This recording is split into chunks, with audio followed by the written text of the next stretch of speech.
Hello class, my name is Jaden Downs and today I'm going to talk to you about Adopt, Don't Shop. I have a little video for all of you. Dogs aren't broken.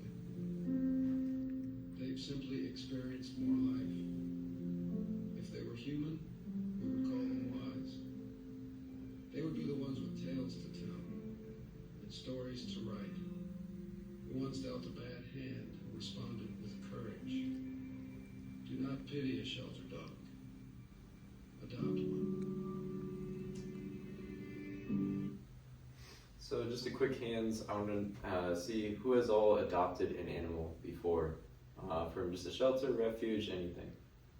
Okay. Oh, so a good amount of you.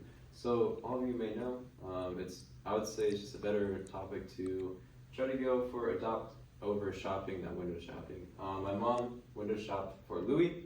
Louis was my French Boston Bulldog, and this is my cat Lala. And a little bit of background is the toy I was being fetched and it hit Lala and she didn't move, so he was pretty mad.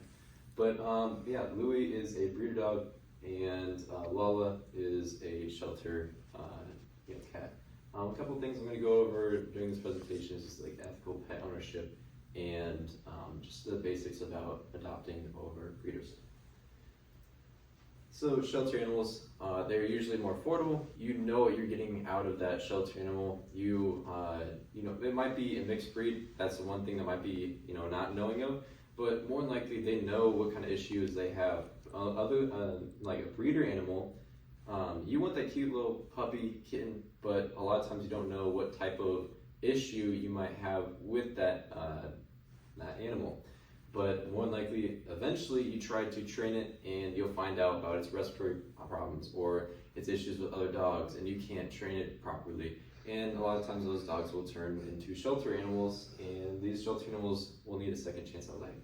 And so, usually you have that certain dog breed that you want, but it's better to find it in an adopted shelter because a lot of those times those will be already trained. They'll already have way more positives than negatives as you see. Louis was $2,000 to $4,000 and Lala was only $100. Put that in perspective, that's a lot of money. You're paying a lot of money to window shop and get that specific dog.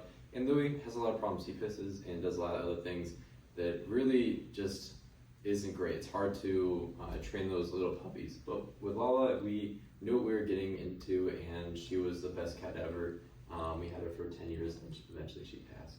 But just saving animals' lives. We taxpayers spend about $2 billion each year to house and take in these animals and eventually sometimes euthanize them and dispose of them, which is unfortunate. I wish we could find a different path to this, but it's unfortunately how our life is because of those breeders and people that neglect those animals and can't take care of them, that they'll put them back in shelters.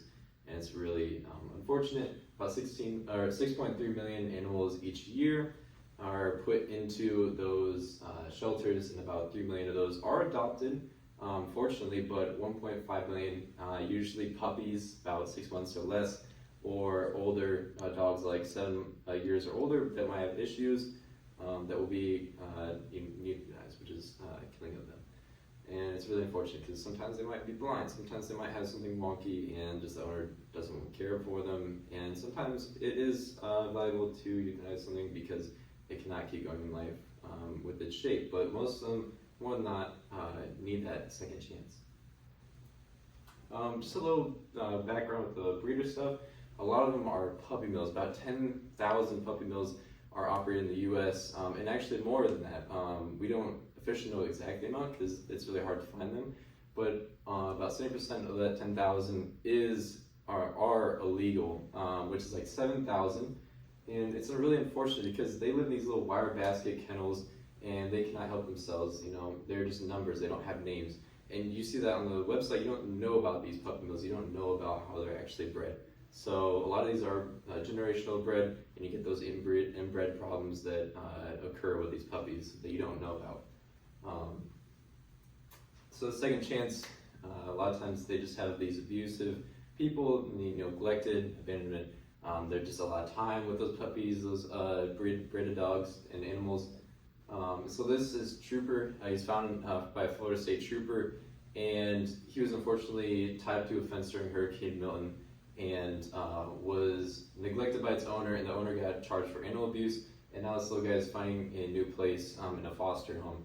So I'm just going to challenge you, class, please try to look at adopted shelters or refuge shelters, because more than likely you're going to get that second chance to that animal. You're going to give that new lease on life.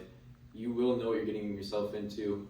You'll know exactly what you get. Sometimes you don't know about the breed, but that's fun of it. You can ask. They will make sure that you get that exact animal that you want that can fit your circumstance. So please adopt, don't shop. Thank you.